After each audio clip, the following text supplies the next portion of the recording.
Whilst living on this planet, we have accumulated knowledge that has convinced some that this is all there is to the universe. A small planet and a few twinkling stars. People believe they are born, work for 50 years, retire and die, but this could not be further from the truth. I will try to explain as easily as I can how this universe functions, and the science behind your existence. Long ago there was a time when everyone believed the world was flat. Then the people were told the earth was the center of the universe, and everyone believed them.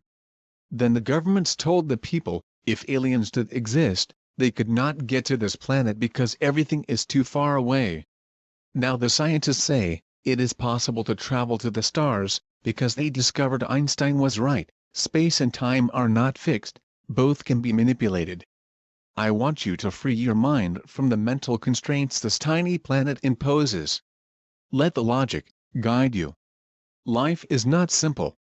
I communicate with people who were once like us. They have experienced all the many forms of life, and are now permanent members of a higher plane of existence. They have helped me understand how this universe is operated. Their job is to organize the timetable of events for all the planets that contain life forms. The stars are made of atoms, and so are humans, animals, hills, water, in fact everything that you can see around you, and atoms are made of energy, and energy has both size and shape. In textbooks atoms are shown with a solid nucleus, but in reality the nucleus contains over 30 types of energy that maintain a harmony of attractive and repulsive pressures. Einstein was aware of this fact 100 years ago when he postulated the famous equation E=mc². This equation proves all things are made entirely from energy.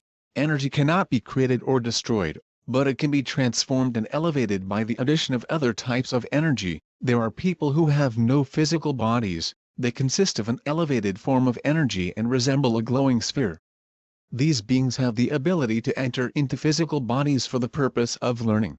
They gain experience and wisdom by entering the bodies of many civilizations throughout the universe.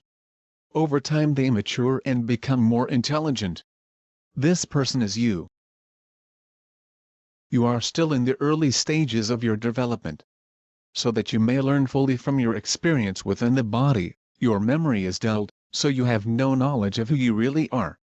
You believe you are that person. If you could recall your true home, the experience would be nullified. This is the way we learn and experience life. The frequency of your spiritual self must be lowered to match that of the physical. This is performed by an advanced spirit. You will mature using the human senses and experience this life as if it were your own. By raising your vibrational frequency using meditation, you can release yourself from the bond. You will enter an astral state. This is an in-between condition, in which you can travel to other planets and dimensions. It is not your natural frequency, and your memory will be limited. This universe is full of life, more than 1 trillion advanced alien races, and it is expanding. Betty Andressen drew several pictures in the book, The Watchers by Raymond Fowler. The book has no explanation for what happened.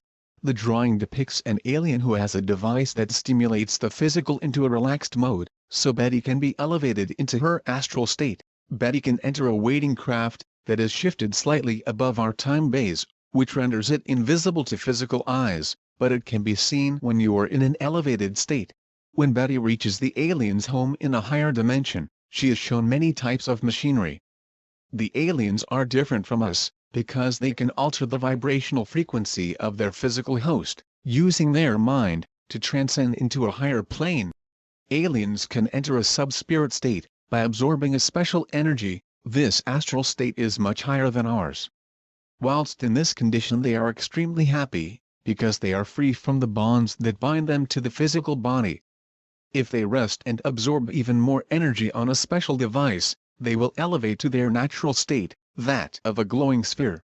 In this state they can communicate with their colleagues, and advise them as to the effectiveness of their treatment, by monitoring cellular responses. This is especially useful when connecting brain tissue. The aliens can only remain in their true spirit state for a short time. Betty observed them flying about, but was unaware of what they were. The planes of existence can be likened to a hotel. We are on the first floor. The advanced aliens live on the second and third floors. To visit us they need to take the elevator. This requires detuning to a lower frequency. They stay in the physical host and adjust its frequency using their mind. If they need to walk through a wall whilst on planet Earth, they simply raise the body frequency slightly, so they will not interact with the molecules of the brick. Their body will fade and shimmer as this is performed. The top floor is where the permanent members of the spirit world live. After you have completed all of your lives, you will be qualified to teach those on the lower planes. This universe was started from a single emission of energy into space. The constant energy flow accelerates and expands into a conical shape. From this energy all things are created. Some aliens travel to the perimeter to view the magical procession.